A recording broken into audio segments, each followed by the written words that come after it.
لو أول مرة تدخلي قناتي وحابة تتعلمي أجمل الوصفات وأحلى الوصفات بطريقة سهلة جدا وبسيطة ومبسطة ومن غير مكونات فضائية ولا خزعبلية، يبقى لازم تشتركي في القناة دي وتفعلي زر الجرس علشان يوصلك إشعار جديد بكل وصفاتنا الجميلة.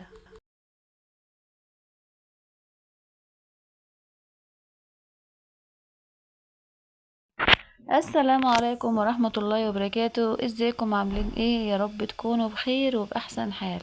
هنعمل مع بعض بقى النهاردة شاورما مصري، شاورما سوري، المهم الطعم في الاخر يا جماعة يجنن يجنن وتحفة ومن الاخر. معانا صدر فرخة، طبعا هنقطعه شرايح زي ما حضراتكم شايفين كده، شرايح بالطول، ونكون غاسلينه كويس جدا بليمون وملح ومعلقة صغيرة من السكر. طبعا السكر بيشيل الزفرة وبيخلي الفراخ عندنا طرية جدا يا جماعة. عندنا البهارات بتاعتنا عبارة عن معلقة صغيرة من كل نوع، فلفل وكركم وملح وكمون وبابريكا وتوم باودر وبصل باودر، وكمان عندنا معلقة توم مهروس.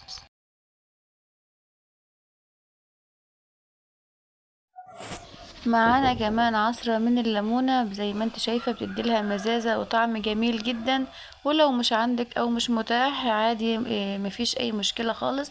هنكمل الوصفة بالبهارات اللي عندنا زي ما انتوا شايفينها كده، بجد كانت تحفة. طبعا انا شلت اي بذور من الليمون او اي حاجة نزلت منه.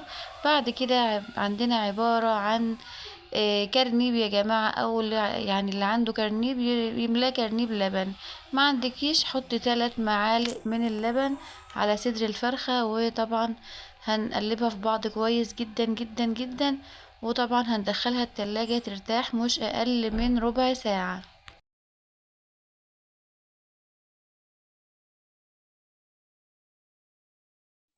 معانا بقى حباتين من الفلفل الرومي الأخضر، لو عايزة تضيفي فلفل حامي ضيفي فلفل حامي، وكمان بصلتين متوسطين.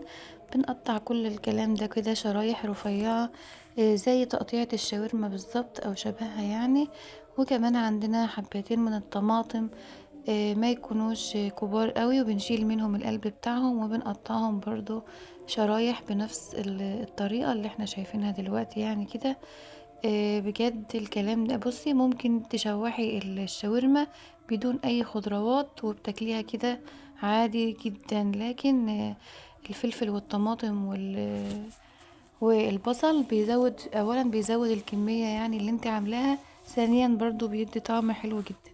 لكن انت لو مش حابة تضيفيه، بتحطي بس بتشوي الشاورما بالتتبيلة اللي احنا عملناها، وبتبقى جميلة جدا وزي العسل. بعد ربع ساعة بقى ما قعدت معانا في التلاجة، طلعناها من التلاجة. طبعا كانت اتشربت التتبيلة بتاعتها وبقت زي الفل. بتجيبي بقى الجريل بتاعك او الطاسة بتاعتك عادي، تكون سخنة جدا على النار، وبتضيفي لها معلقة صغيرة كده من الزيت او رشة من الزيت يعني. بتنزلي بقى عليها بالشاورما اللي احنا عملناها وسيبناها في التلاجة طبعا نص ساعة ربع ساعة. لو عايزة تعمليها على بيات كمان بتكون احلى واحلى. بعد كده بقى ما بتقلبيش فيها كتير، بتنزليها على نار عالية وبس كده، بتظبطيها كده في الطاسة زي ما حضراتكم شايفين وخلاص. بعد بقى ما احس ان هي خلاص اتشمعت من تحت واخدت لون، بحاول بقى ان انا اقلبها على الوش التاني علشان ما تنزلش معانا ميتها ويبقى الموضوع يعني مش حلو معانا.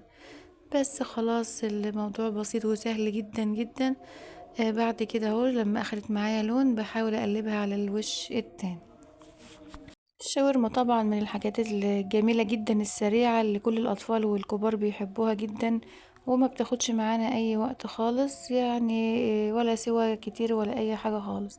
زي ما حضراتكم شايفين هي أخدت معانا لون ذهبي كده جميل، وطبعا ما نزلتش ولا نقطة مية علشان احنا نزلناها على طاسة سخنة جدا.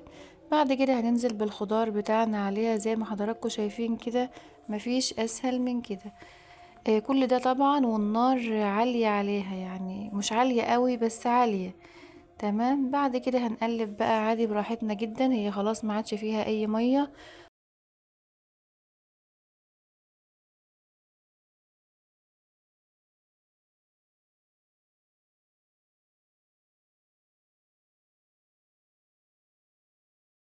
بعد ما غطينا عليها النار مفيش اكتر من يعني يا دوبك 10 دقايق على النار. بعد كده خلاص بقت جاهزة معانا وحطيناها في الطبق. ده انا حتى ما لحقتش ان انا اظبط الطبق يا جماعة، لانه كانوا مستعجلين جدا عليها. وبجد كانت تحفة تحفة تحفة والله العظيم. وتوفري وانتي ضامنة انت عاملة ايه والفراخ بتاعك ضمناها. وبألف هنا وشفا، مع السلامة.